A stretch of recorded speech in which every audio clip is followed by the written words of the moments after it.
Good afternoon all of you. आप सभी का स्वागत है P2 क्लासेस पर।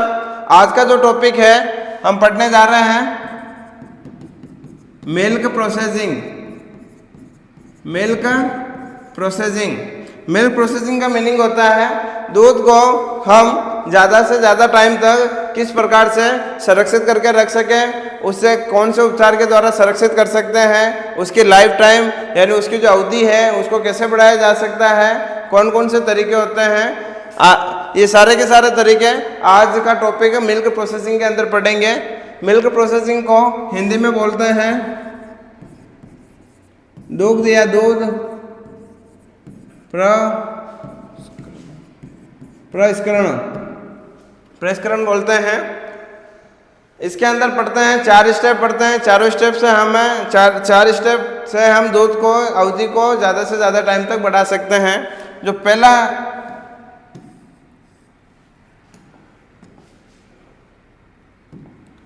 जो पहला स्टेप है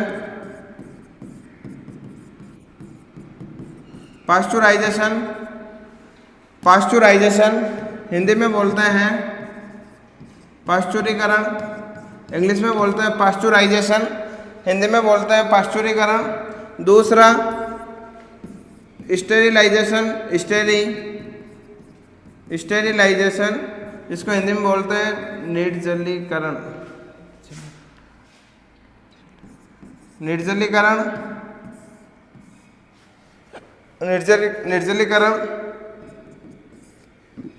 तीसरा जो स्टेप है, तीसरा जो टॉपिक है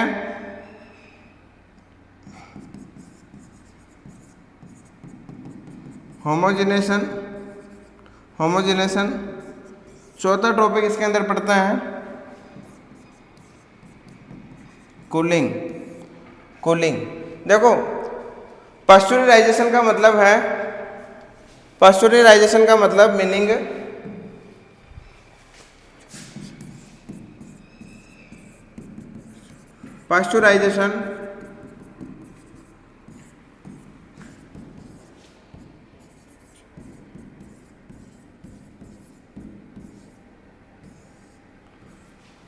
पाश्चुराइजेशन का मीनिंग होता है जो दूध है उसको हम स्पेसिफिक यानी एक विशेष तापमान के ऊपर गर्म करते हैं और विशेष टाइम तक गर्म करते हैं। इस प्रोसेस को पाश्चुराइजेशन बोलते हैं। हिंदी में बोलते हैं पाश्चुरीकरण बोलते हैं। पाश्चुरीकरण मिल्क से रिलेटेड सबसे इम्पोर्टेंट प्रोसेसिंग है, ये सबसे मेन प्रोसेसिंग होता है। इस प्रोसेसिंग के अंदर दूध को अलग अलग तापमान के ऊपर अलग अलग टाइम के लिए उबाला जाता है, जिससे कि उसमें हानिकारक बैक्टीरिया नष्ट हो जाए और दूध को ज़्यादा से ज़्यादा टाइम तक स्टोर करके रखा जा सके। सबसे पहले देखते हैं इस प्रोसेस के अंदर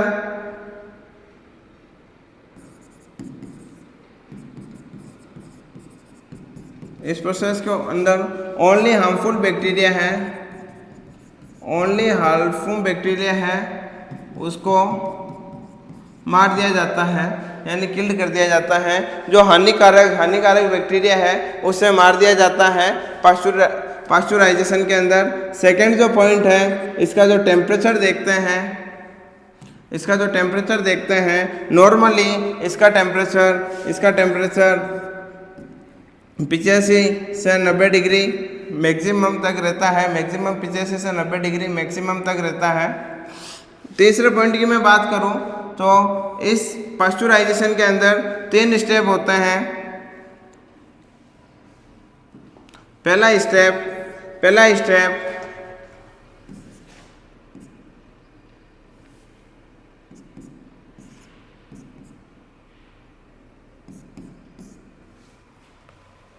सबसे पहला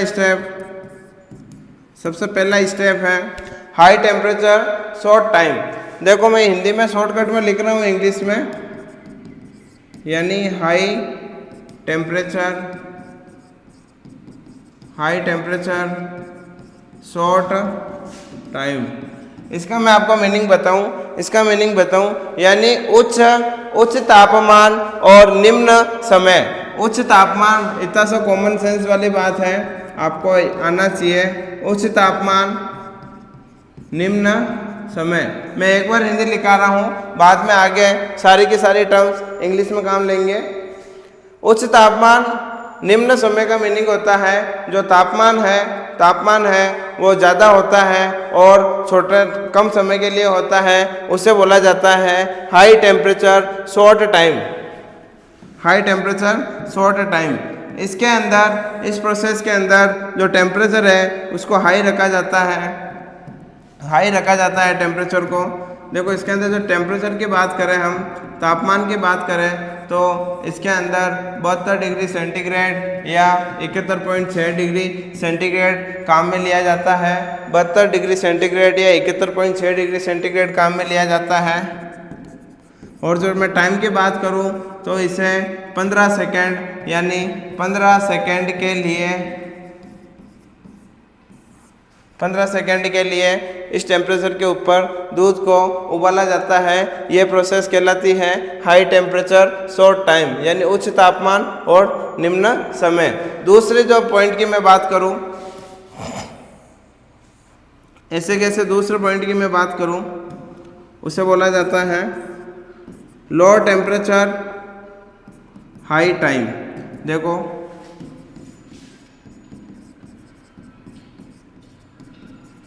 लो टेम्परेचर हाई टाइम, इसका मीनिंग है यानी तापमान है, उस तापमान को हम कम रखते हैं और लंबे समय के लिए रखते हैं। इस प्रोसेस को बोला जाता है LTHT यानी low temperature high time. Low temperature high time. इसके अंदर टेम्परेचर की बात करूं, इसके अंदर तापमान की मैं यदि बात करूं तो तापमान रखते हैं 62 डिग्री सेंटीग्रेड। कितना रखते हैं? 62 डिग्री सेंटीग्रेड रखते हैं। और समय टाइम की जो मैं बात करूं, समय टाइम की बात करूं, उसे बोलते हैं 30 मिनट। इसे बोलते हैं 30 मिनट यानी 62 डिग्री सेंटीग्रेड के ऊपर 30 मिनट तक कोई भी मिल्क को, दूध को उबाला जाता है तो उसे बोला जाता है low temperature high time. Next इसका तीसरा पॉइंट, इसी का तीसरा पॉइंट है जिसे डिस्कस करने जा रहे हैं।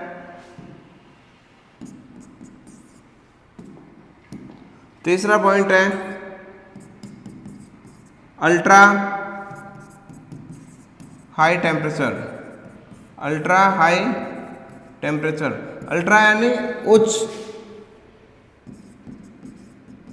यानी सबसे अधिक, यानी सबसे अधिक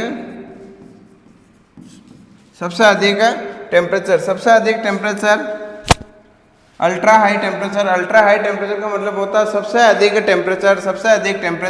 सबसे अधिक टेम्परेचर के अंदर मैं यदि बात करूं तो इसका जो टेम्परेचर या तापमान है वो रखा जाता है 148 से 150 डिग्री सेंटीग्रेड। कितना रखा जाता है? 148 से 150 डिग्री सेंटीग्रेड इसके अंदर रखा जाता है। और यदि हम टाइम की बात करें तो ओनली 1 से 2 सेकेंड। कितना?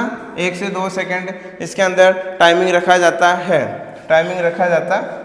ये 3 पॉइंट पढ़े थे पास्चुराइजेशन के अंदर।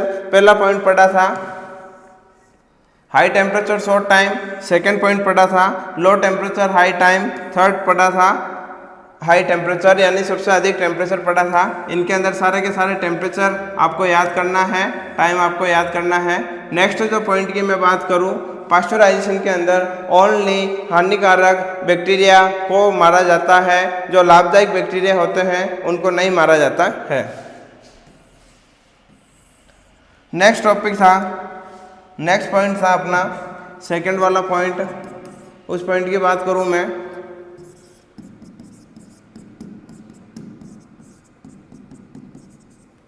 स्टेरिलाइजेशन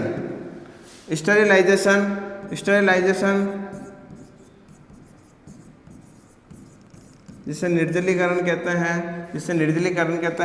स्टेरिलाइजेशन का मीनिंग होता है डिसइंफेक्टेड यानी उसको बैक्टीरिया से रहित करना, यानी उसको डिसइंफेक्टेड कर देना, यानी बैक्टीरिया से मुक्त कर देना। इसी प्रोसेस को स्टेरिलाइजेशन बोलते हैं। इस प्रोसेस के अंदर, इस मेथड के अंदर हानिकारक तथा लाभदायक दोनों के दोनों बैक्टीरिया मार दिए जाते हैं या मर जाते हैं। इनको सबसे इम्पोर्टेंट पॉइंट आप याद रखोगे इसके अंदर बेनिफिशियल और हार्मफुल, बेनिफिशियल और हार्मफुल बैक्टीरिया। देखो इसके अंदर लाभदायक तथा हानिकारक दोनों के दोनों बैक्टीरिया मर जाते हैं। इसी प्रोसेस को स्टेरिलाइजेशन बोलते हैं। इसका जो इम्पोर्टेंट पॉइंट आप तापमान याद रखोगे तो 100 डिग्री से हमेशा ज़्यादा तापमान पर स्टेरिलाइजेशन होता है। निर्जमीकरण या निर्जमीकरण होता है।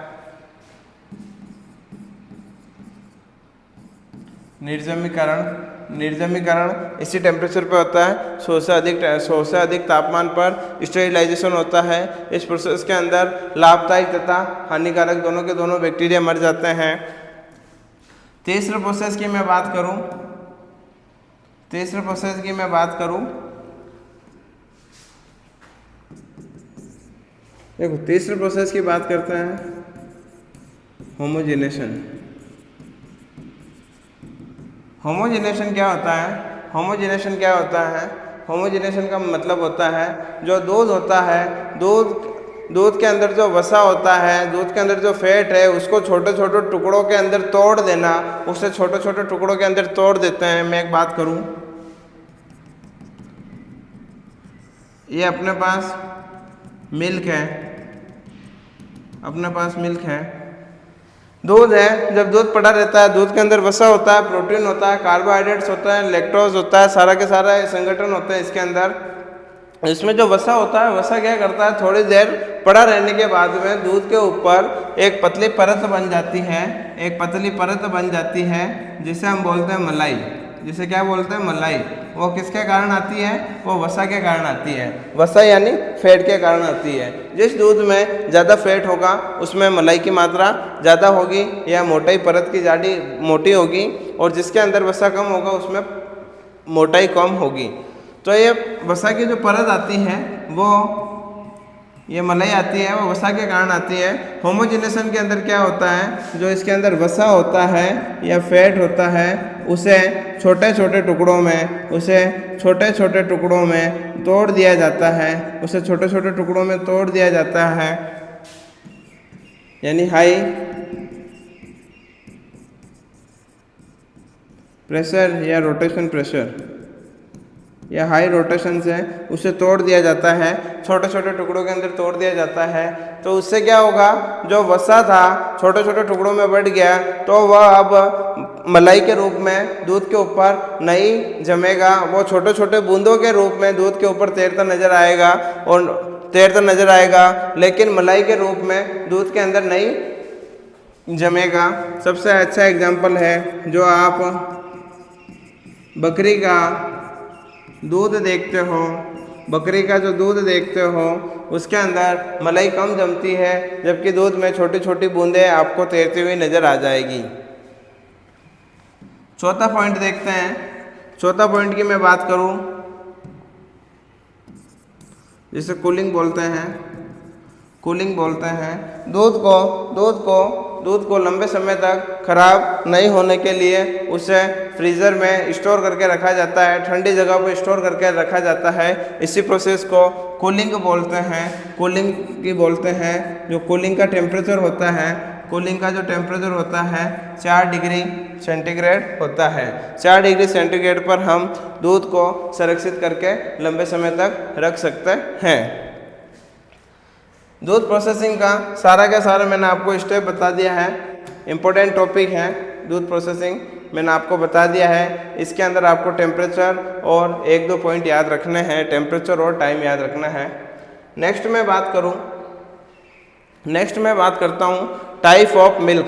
नेक्स्ट टॉपिक की अपन बात करें तो उसे बोलते हैं type of milk.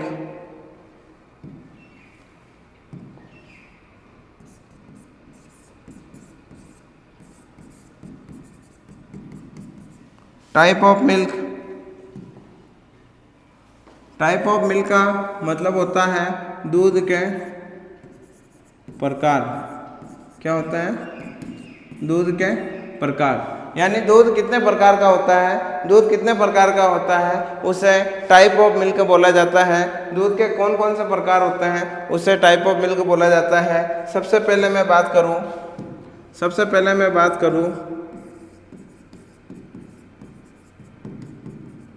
Whole milk. क्या बोलते हैं? होल दूध या होल मिल्क।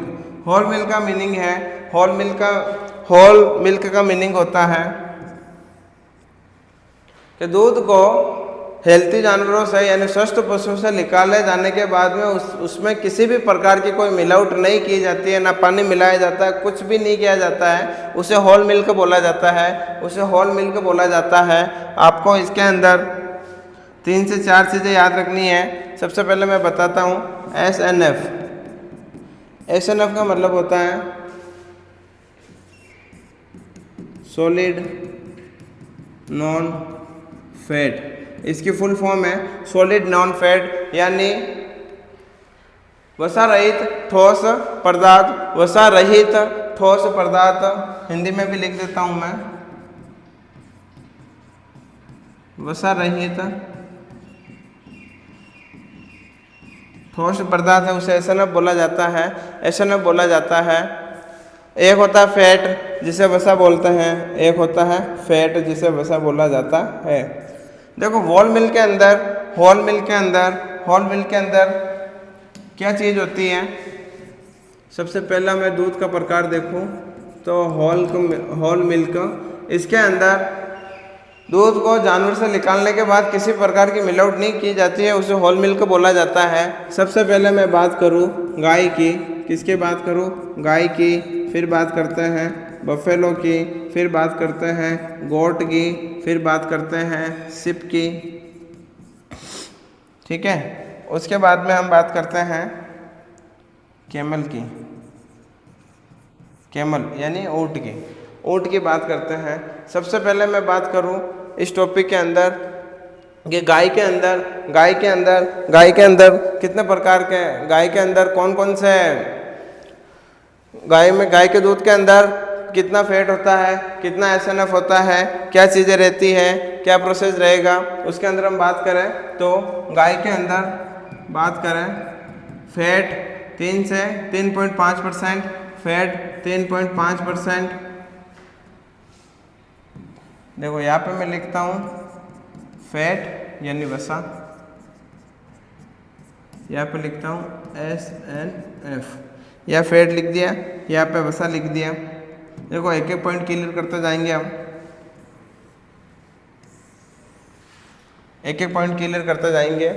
सबसे पहले गाय के अंदर वसा की मात्रा 3.5% होती है, एसएनएफ होता है 8.5%। बफेलो के अंदर फैट की मात्रा 6% होती है और एसएनएफ होता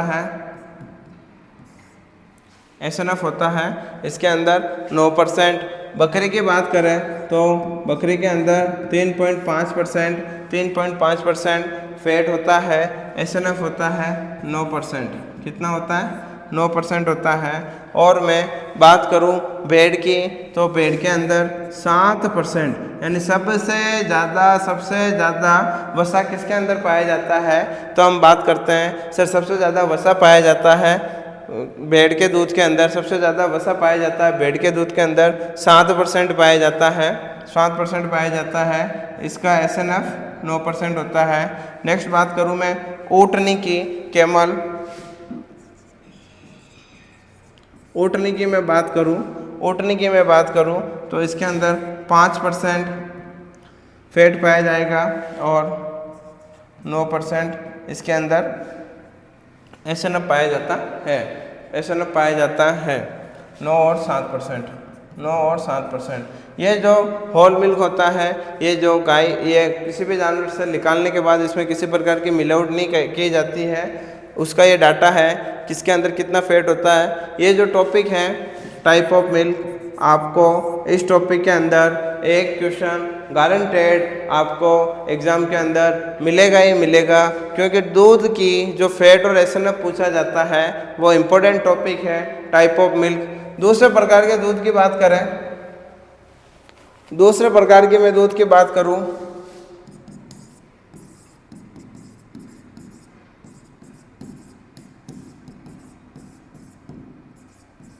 standard standard standard standard standard दूध। स्टैंडर्ड दूध किसको बोला जाता है? स्टैंडर्ड दूध किसको बोला जाता है?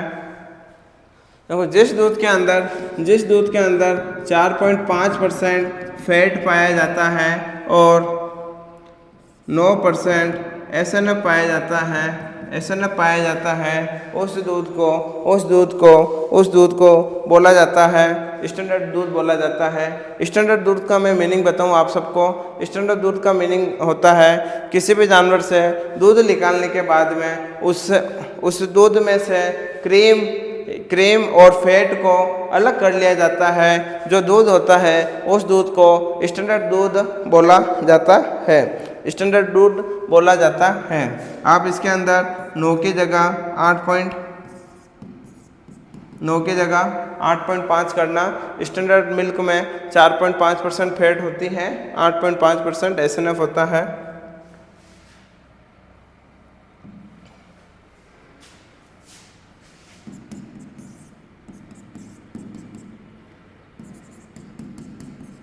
देखो, बात करते हैं टोन मिल्क की। टोन मिल्क की मैं बात करूं तो टोन मिल्क के अंदर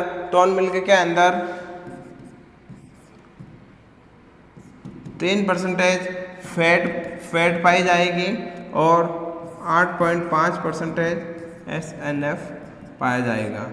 3% फैट पाई जाएगी, 8.5% एसएनएफ पाया जाता है। ऐसे दूध को टोन मिल्क बोला जाता है, टोन दूध बोला जाता है। नेक्स्ट मैं बात करूं, इसके अंदर डबल टोन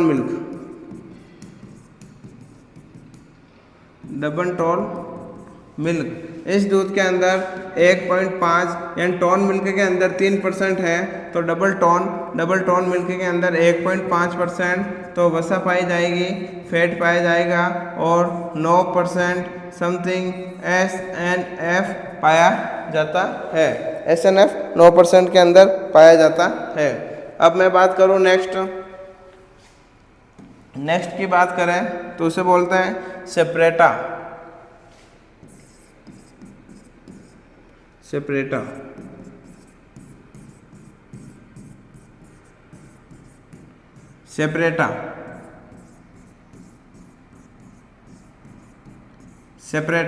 सेपरेटा का मीनिंग होता है जिस दूध के अंदर सारा का सारा फैट निकाल लिया जाता है, उस दूध को सेपरेटा दूध बोला जाता है। इस दूध के अंदर 0.5% फैट होता है, 8.5% एसएनएफ की मात्रा पाई जाती है। इसी दूध को सेपरेटा मिल्क बोला जाता है। सेपरेटा मिल्क का तात्पर्य है जिस दूध के अंदर से सारा का सारा वसा निकाल लिया जाता है, उस दूध को सेपरेटा दूध बोला जाता है।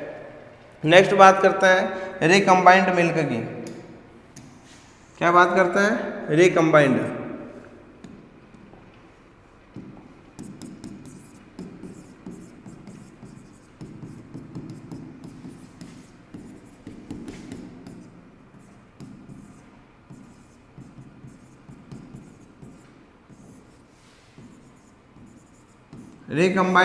रिकम्बाइंड दूध की बात करें, रिकम्बाइंड दूध की मैं बात करूं तो इस दूध के अंदर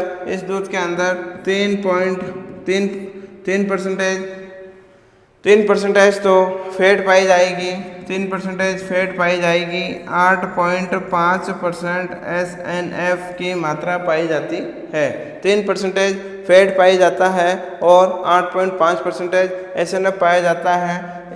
इस प्रकार से दूध के जो जितने भी प्रकार थे मैंने आपको करवा दिए हैं। सबसे पहला प्रकार था स्टैंडर्ड मिल्क के बाद में था whole milk, recombined milk, double tone milk, ये सारे के सारे सेपरेटा मिल्क, ये सारे के सारे दूध के अंदर आपको फैट परसेंटेज और एसएनएफ की मात्रा याद करके जानी है। इनमें से बहुत ही अच्छा क्वेश्चन पुट आउट होता है टाइप ऑफ मिल्क में। किसमें से? टाइप ऑफ मिल्क के अंदर बहुत ही अच्छा क्वेश्चन पुट आउट होता है। ये दो इम्पोर्टेंट टॉपिक्स हैं। सबसे पहले प्रोसेसिंग बताया था मैंने आपको, नेक्स्ट बताया है मैंने आपको type of milk. Next topic की बात करें, नेक्स्ट टॉपिक की मैं बात करूं